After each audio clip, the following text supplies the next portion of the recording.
Isang nakakagulat na audio recording na naumanay naglalaman ng pagbabanta ni Pangulong Kuting Jr. laban kay Vice Presidente Inday Sara Duterte ang isinumite na sa korte bilang ebidensya. Ang nasabing recording ay bahagi ng lumalalim na imbestigasyon kaugnay ng umanay tensyon sa pagitan ng dalawang pinakamataas na opisyal ng bansa.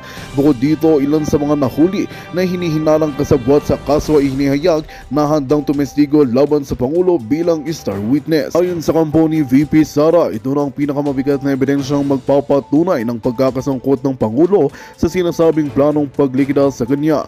Hindi na ito simpleng usaping pampolitika, kaligtasan at katarungan ang nakataya dito, ani ng isang tagapagsalita ni Duterte. Samantala, maring itinanggi ng Malacanang ang mga kasasyon at sinabing peke ang recording na isinumite. Idiniin din ng kampo ng Pangulo na ito'y bahagi ng smear campaign para sa destabilization ng administrasyon. Habang inaabangan ng publiko ang susunod na hakbang ng korte, marami ang nananawagan ng mabilis na hustisya sa isyong ito. Ang mga susunod na mga testimonya mula sa mga star witness ay posibleng magpabago ng takbo ng kaso at maglagay sa Pangulo sa mas mahigpit pa na posisyon. Sa gitna ng kontrobersya, nananatiling naghahanap ng kasagutan ng taong bayan kung sino ang tunay na nasa likod ng umunay pagbabanta sa buhay ng Vice Presidente. At yun nga ang balitang ating pagkakatutukan. Ngunit bago ang lahat, siguraduhin mag-subscribe at ihitang notification bell para sa patuloy na pagtutok sa mga silyap ng bagong balita sa tunay na boses ng masa.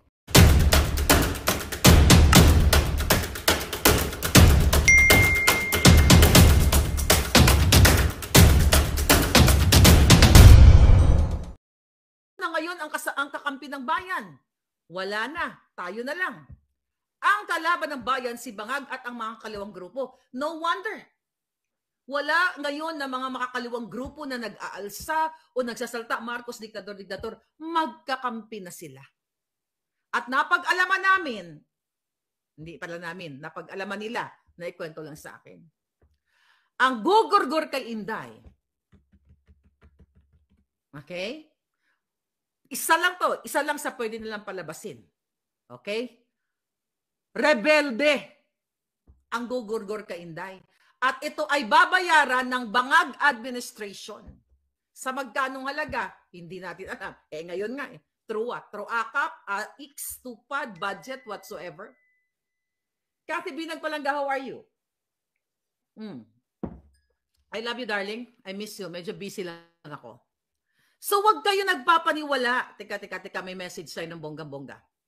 Okay? Ngayon, paano natin protektahan? It's not Maui. Hi, Maui. Maui Spencer, thank you so much sa inyong pagtsatsaga pa rin dyan sa EDSA. Yung mga batang yan you know. Anyway, mga palangga. Anong gagawin natin kay Inday? How to protect Inday Sara? Magpaampun ka na, Day. Sa INC, magpaampun na tayo lahat. Diyan na tayo sa bakod ng INC. Protektahan nyo yan, mga kapatid. Protektahan nyo si Inday Sara. At hindi pwedeng gumurgur na lang ng basta-basta ang mga hayop na to sa isang vice president. Ako nga walang protection. To be honest with you, wala akong nakukuhang tulong sa kahit kanino. Ang dami nagtatanong sa akin, tinutulungan ka ba ng Duterte? Hindi, ba't naman?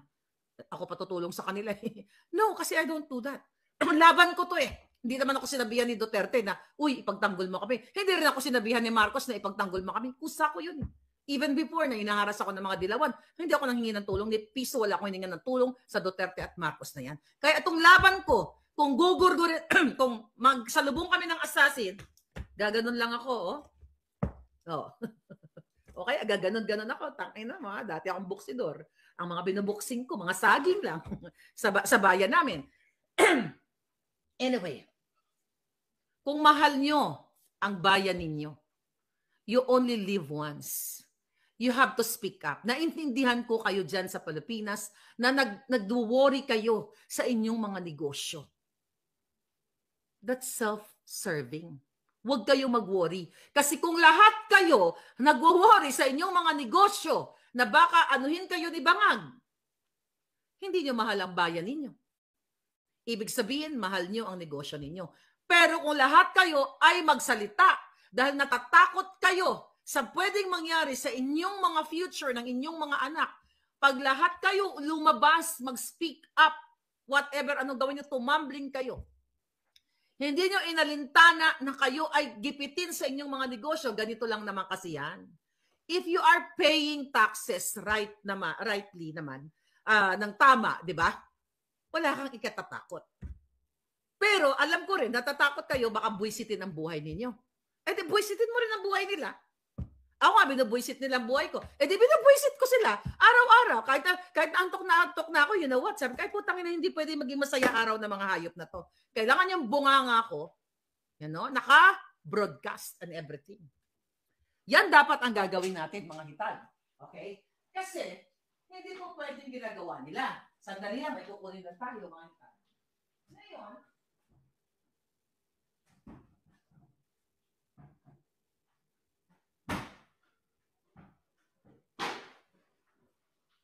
ang ginagawa nila, mga palangga, hindi po pwede yan.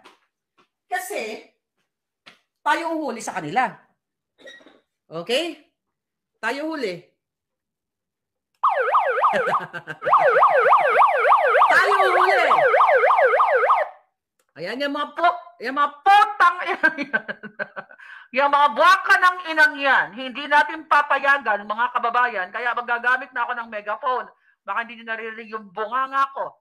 Di kayong mga may negosyo dyan sa Pilipinas, lumabas na kayo sa January 13 at sa lahat ng pagtitipon bago pa maubos ang inyong pera na nanakawin ni Bangag, ni Lisa Tanas, ni Tambaluslos at ita-transport sa what? Through cryptocurrency. Ayan, sabi ba, huwag daw ako maingay. Kasi yung kapitbahay, baka daw madampot ako ng polis. Eh di sige, sorry naman. Anyway, mga tigil ako. Di ba? Yun lang pwede magpatigil sa akin. Anyway, maingay pala ako. Anyway, sorry naman. Ngayon, huwag kayo matatakot. Kaya January 13, tayo sumabay dito ha. LA, nasaan kayo? Wala ba kayong representante? Diyos naman, LA, hello? Mag-message kayo dyan. Kasi, itong mga to, itong ginagawa ni Bangag, nagsisik na siya ng lugar na, you know, kung saan siya itapon, di ba? Kaya ngayon, mga palangga, okay, magbabasa tayo dito muna. Okay, meron pinadala si Lisa, basahin natin dito. Ano sabi mo? Okay, sabi ng troll, I'm gonna gorgor you right now. Okay, bye. Okay, sabi niya, umuwi daw ako ng Pilipinas. Kung hindi manggugurgur si Lisa Tanas, okay? Mga palangga, kung hindi magugurgur si Lisa Tanas, alright? Anong gagawin natin dito? Ay, okay mo. Uuwi ako dyan. Ano na yung mga bara natin? Wala na. Uuwi ako dyan. Hindi lang INC. Okay? Yung nag-comment na utusan ni Lisa, ang uuwi at isasalang ang kanyang katawan para pagpiestahan ng mga bangag ay bobo o bangag. Hindi ako magpapakabayani katulad ni Jose Rizal para magpabaril sa luneta. Tayo ang gugurgur sa kanila. Tapos na ang unang panahon ng pagpapakabayani ng ating mga ninuno. Iba na ngayon. Pwede ka na maging digital hero. Digital ba yan eh? Tanga ka ba? Si Rizal ginamit ang La Solidaridad. Ha? Ang pahayagang yaon. Ginamit ang libro. Tanga ka talaga eh. Ginamit ang libro ng No Limitangere at El Filibusterismo para isigaw kung ano ang pang-aapi, panggigipit sa atin ng mga Espanyol ng panahong iyon. O di ba nagto-storytelling na. Ngayon, pwede naman ako mag-ngak-ngak dito. Bakit mo ako pa uuwiin para magurgor? Para dalawa kami ni Inday magurgor dyan? Sa airport pa lang gugurgurin ako ng mga yan. So syunga ka, bumalik ka dun, singilin mo si Lisa Tanas ng iyong pangkain. Kawawa ka naman. Jajalatan ko ng Juhay. Sinong jajalatan ng Juhay? Si Lisa Tanas? Okay. Diba? My God. Kinasuhan ako sa Bicol na hindi ko alam, nag-fabricate sila ng address ko. Hawak nila yung airport, kaya nga nagkaletse-letse ang buhay ninyo dyan sa immigration. Tapos ano ako, tanga, ito, kunin nyo yung alindog ko. Lagyan natin. Ano ako gago? Ano sasabihin ko? Ito na yung alindog ko, kwaan na, Syunga ka na lang. Sorry, mga palangga. Okay, ang iniingat-ingatan. Diba? Syunga bells ka. Okay, kaya sabi ko nga sa inyo, mga kapapalangga, sa laban, hindi puro tapang. Kailangan mo nang hindi rin puro bunganga. Pero yung bunganga ko, matapang talaga yan, kahit physical ko. Gusto nyo pala, inahamon ko nga si Lisa Tanas Gusto niya ang sabi, hinahamon ko yung mga kalaban ko. So tayo ng boxing gloves para, para magamit ko yung mga pinag-aralan ko doon sa sagingan sa Bisaya. Diba? Ganon kasi yung yung utak ng mga nakatira. Ang mga nakatira, ang mga addictos benedictos, laban niya ng laban. Kasi ang tingin nila si Superman sila, hindi sila natatablahan ng bala. Diba? Ganon? Ganon yung mga addict Kaya nga may mga tumatalon sa building. Dapat nga si Bangag, May mga tumatalon sa building, akala nila superhero sila. Kasi high sila Akala nila nakakalipad sila. Hindi naman ako bangag. Hindi ako bangag katulad ni Marcos Jr. Alright? Dapat mag-appoint siya sa may kahiyan at may takot sa Diyos, sabi ni Lita. Naintindihan ni Inday yan. Yeah, the modern digital hero, sabi ni Barry. Diba? Isipin niyo si Rizal nagpakatsaga. Si Rizal noon, Diyos ko, nagpakatsaga na sumulat ng libro na mga talata. Dito, haharap ka lang sa camera. Bonggang-bongga, yung bunganga ko, abot na hanggang Mars. Kaya nga, hindi makatulog si Lisa Tanas. Laging tumitira ng whiskey, ng pulburo, ng alak, na tig-multi, 50,000, 100,000, baka million pang nilalaklak niyang alak. Ha? Kayo, nagagalit kayo sa akin, konti lang naman kayo. Diba? Walang tanga, walang bangag na babae, okay, na magsasalita, na mag-expose dito, nakapalit buhay niya. Walang ganon. Okay? Ulitin ko sa mga hangal. May kausap kasi ko kanina. Sabi niya, palangga, siguro kung hindi mo inano si Lisa, dapat ngayon ang yaman mo na. Sabi ko, ang yaman ko na, baka pinatay din ako nila doon. Kasi hindi talaga titigil yung bunganga ko kasi di ba, June pa lang, kino-question ko na ang pag-appoint kay Robles. June pa lang, hindi pa umuupo si Bangag. Kino-question ko na dating tawatan sa LRTA. May warrant of arrest, may kung ano-ano. Di ba? Sabi nung kausap kayo, kung nagtagal-tagal pa ako sa Pilipinas, baka mas nauna ako kay Percy Lapid. Kasi without us knowing, nakasabwat ni Lisa Tanas, si Taning Pinoy at si Robles sa kanilang black ops. Tapos kakalabanin ko si Robles, gugurgurin talaga ako. Nandyan yan sa affidavit ni Sas Rogando Sasot. Tapos gusto nyo uwi ako. Ano sabi ko? Sige, kill me. Ganun na lang. Tanga. Anyway, mga kababayan. Ay, nako. Maayong hapon, Dicky In, Dignadice. Uy, ano mo si Ives Dignadice? Number 12. Idol ko yan, San Miguel. Dito yan sa California. Alright. Tignan natin. Si Arlene Perez, excited na ako sa mga susunod na kabanata. True bang invited si Inday at ni PRRD ni President Trump? Ito na bang simula ng pagbabago? I cannot confirm that, palangga. Wala ang information sa akin. Let's just look forward na totoo yan. Pero ako, I cannot confirm. Sally Tinay, Peachy Pie, at saka si Eddie Pinamora. Okay, thank you. I love you too, darling. Thank you so much. Okay. All right. Baka nakalimutan ninyo. Baka nakalimutan nyo na si Attorney Vic Rodriguez. Yes, huwag niyong kalimutan na si Attorney Vic Rodriguez ay isa ring whistleblower. Tama, nandito lahat. Nandito lahat ang kababuyan ni Lisa, appointments and everything. Andito pangalan ni Taning, ni Robles, lahat ng gustong ipa-appoint ni Lisa, nakasabwat niya ngayon sa pagnanakaw sa kaban ng bayan. Sayang, gusto ko pa naman itong gamitin ng megaphone ko kaso lang pinagbawalan ako. Maitet, thank you. Regalo ni Maitet sa akin to. Nung nag-welga-welga. Ginamit ko to kay Bangag, di ba? Kay Bangag, nag-campaign ako dito. Mukhang tayong tanga. Nabudol tayo. Sana imbestigahan ang mga chinukchak ni Lisa na PSG.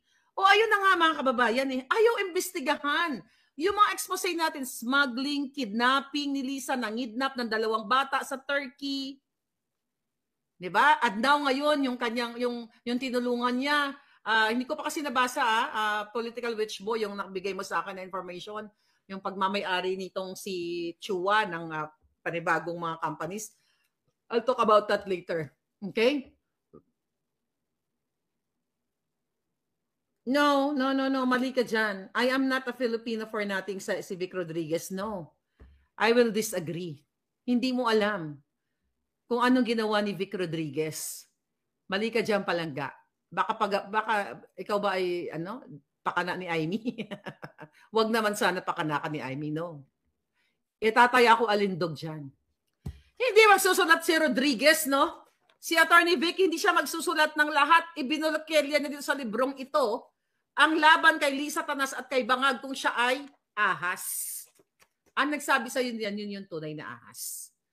You know, I wish ma-meet ko si Attorney Vic Rodriguez soon. Attorney Vic, baka naman. Baka naman. Okay? So sa lahat ng mga taga-LA, stay here. Mag-comment kayo dyan. Iboto si Attorney Vic Rodriguez. Yes, sabi ni Palangga. Nawala ka na.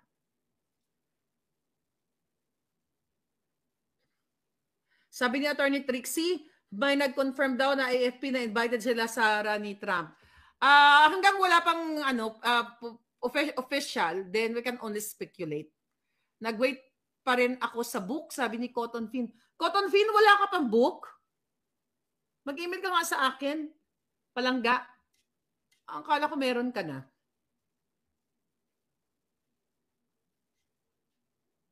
Yeah. Anyway, mga kababayan, grabe itong pasabog na ito. Paki-echo ninyo na i-headline nyo yan sa inyo na ipapagurgor si Inday. Nakakaano yan, nakaka-alarma yan. I hope yung kanya mga security detail, yung mga kamag-anak niya, yun ang mga nakapaligid sa kanya, proteksyonan talaga siya dahil hindi na po biro ang nangyayari sa atin. Kasi imagine nyo, kapag nagurgor nila si Inday, masaya sila. Iiyak lang tayo, ganyan-ganyan. Then wala na. Sino susunod? Si Bangag, si Tambaluslos. So hawakan at hawakan nila ang pondo ninyo. Wala silang kakontentuhan. Remember, ang plano talaga ni Lisa dyan, si Tambaluslos, pero nag-aaway-aaway na sila ngayon, maraming changes. Si Sandra, yung kanyang anak. Ayaw nilang umalis sa pwesto. Yung putang inang Lisa Marcos na yan, yung buwaka ng inang demonyo niyan, kidnapper, smuggler, lahat yan. Pusher. Okay? Yan ang punot dulo ng kasalut-salutan sa Pilipinas. Kaya nga, ako naman happy.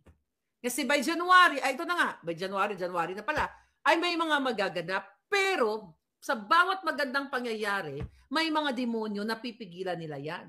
Kasi kaya dapat mayroon mga pag-iingat si Inday Sara. Kasi maganda yung layunin ng INC, tas kayo makikiyasa. Pero hindi natin alam, habang nagtitipon tayo, ginagapang pala si Inday. Gugurgurin na pala ng ganyan. What's the point? Yung ating rally, what's the point yung ating speak up day kung magugurgur naman yung ating panangga? Diba? Kasi siya yung next in line. Walang iba. So yan ang pagkaingatan ninyo mga kababayan. Dahil pag hindi nyo iingatan yan si Inday, I'm telling you, magiging Marcos Senior pa rin. Part 2 or 2.0 ang mangyayari sa inyo. For sure, nararamdaman ninyo ang hirap ngayon sa Pilipinas. Mataas ang bilihin, hindi tumataas ang sweldo ninyo. Tumataas ang mga presyo ng tubig, kuryente, dahil ang inilagay ni Marcos Jr. dyan sa kuryente, sa tubig, mga oligarchs, may mga interes sa negosyo. Wala kayong magagawa pag in-increase nila yung particular, magtataas tayo ng piso, sa piso pa lang, ilang milyong Pilipino, ilang milyon ang makukuha nila. Magtataas tayo sa ganito, wala kayong choice. Kasi pag hindi kayo sumunod, matatanggalan kayo ng kuryente, mapuputulan kayo ng tubig. So wala kang choice. Pero sino ang nasa likod niyan? Si Lisa Tanas, si Bangag. Nagkukunive sila dyan. May mga parte sila lahat dyan. Ibig sabihin, kumukubra sila. Wala, sabi ko nga sa inyo, Agree, Philippine Post, Bureau of Customs, confidential funds nila. Wala pa yan. Wala pa yung mga nakukuha nila sa mga negosyo. Wala pa yung na-extort nila sa malalaking negosyante na dumidikit sa kanila. Nakikita nyo naman yung mga gatherings nila na kunyari ang tax niyan is 100 million. Okay? O magbayad ka na lang ng 20 million kasi party naman tayo eh. 'Di ba? Yung 20 million ilagay mo sa BIR, pero ang 30 million ibigay mo sa akin. Ganun po ang nangyayari diyan sa bansa nyong mahal. Kaya ang sabi ko sa inyo, kailangan ninyong, you know, ito lang ang masasabi ko sa inyo mga palangga. If you want change, kung gusto nyong matapos si Bangag, bigyan ko nga kayo ng pangmatalinuhang simple lang na kahit toddler maintindihan. Kasi may nababasa ko. Paano ka magtitiwala sa isang tao na sumusuporta kay Sara Duterte o sa mga Duterte tapos binibuild up si Amy? Itodo ko na lang to ha. Para ayan. Ay, meron naman tayong gugurgurin. All right. Okay. Goodbye, Maria. 2026. Okay. Eto, I have to tell you. Actually, alam na ng mga Duterte kung sino to mga taong ito. May matutuwa diyan. May matutuwa diyan. May matutuwa diyan talaga na palangga ko din. Huwag ka mag-alala palangga. Nakarating na 'yan. Alam na ng mga Duterte kung sino yung double agent na yan. May nabasa ako eh. Kung sino yung mga yan. Yang mga taong yan, whether vlogger yan o politiko, di ba sabi ko yung nagsisip-sip na sila ngayon? Alam na ni Inday yan. Sabi niyo sa akin, yung mga eksena dyan, wala naman ako access sa mga yan. Hindi ko naman nakausap si Inday, hindi ko naman nakausap si Pangulong Duterte, yung pamilya nila, hindi ko naman nakausap yan. At bakit ako makikipag-usap sa kanila? Hindi naman ako sip-sip. Wala naman akong kailangan kay Inday. Hindi naman ako tatakbo. Siguro pag tatakbo ako, doon kausapin ko si Inday. Pero ngayon, Diyos ko, for what? Mapagbintangan pa ako na ganito ganyan, di ba? Pero, alam na ni Inday kung sino yung mga taong yan sumasakay sa pangalan nila. Kasi ako, pinipilit nila akong sirain eh. May mga nakikita ako, may nagme-message sa akin. Asa na yun? Asa yung mga kaanuhan natin dito? Wala na. Okay, nawala na yung mga eksena natin dito. Okay. Ito pang matalinuhan. Di man tanga yung mga Duterte. People, well, kasi politiko sila. Pag may lumalapit sa kanila, ganun talaga. Like sa akin, may mga lumalapit. User lang pala. Kasi as a vlogger like me, hindi kasi ako bastos. So may Marlica, I love you. Marlica, you're so brave. Diba? Okay, thank you, darling. Pero I'm not stupid para hindi ko alam kung gagamitin ako or what. Ang dami nang gumamit sa akin eh. Dapat nga, na ako ngayon, matibay na ako. Sabi ko, ayoko nadagdagan yung kaibigan ko. Pero hindi, okay lang din. Ang kailangan lang talaga discernment. Nireport ko na kayo eh. So, gagalit na naman sila sa akin. Actually, nireport ko kayo. Kayong mga nagpapanggap. Kayo, hindi na kami magpapabudol pang muli. Si Amy Marcos, alam niya, sa sinapupunan pa lang, adik si Marcos Jr. O itodo na natin. Yung mga expose ko, I think nasabi ko na ito sa inyo. Yung mga expose ko, alam ni Amy Marcos yun dati. Kaya di ba, Soro, andyan ka. Si Scorpion, alam mo yan, Scorpion. Andyan kayo. Si Palangga, Dennis Scorpion. At kayo dyan. Wating-wating, alam nyo yan. February, March, bago si Inday nag-resign, June 19 ba siya nag-resign? June 20, no? Magandang balita ang hatid namin sa inyo ngayong araw. Sa pagtatapos ng aming balitaan, nagbigay kami ng mga mahalagang impormasyon. Maraming salamat sa pagtutok at pagsuporta sa aming programa. Huwag kalimutang manatili sa mga susunod na araw para sa mga bagong balita at mga kwento na dapat nating abangan.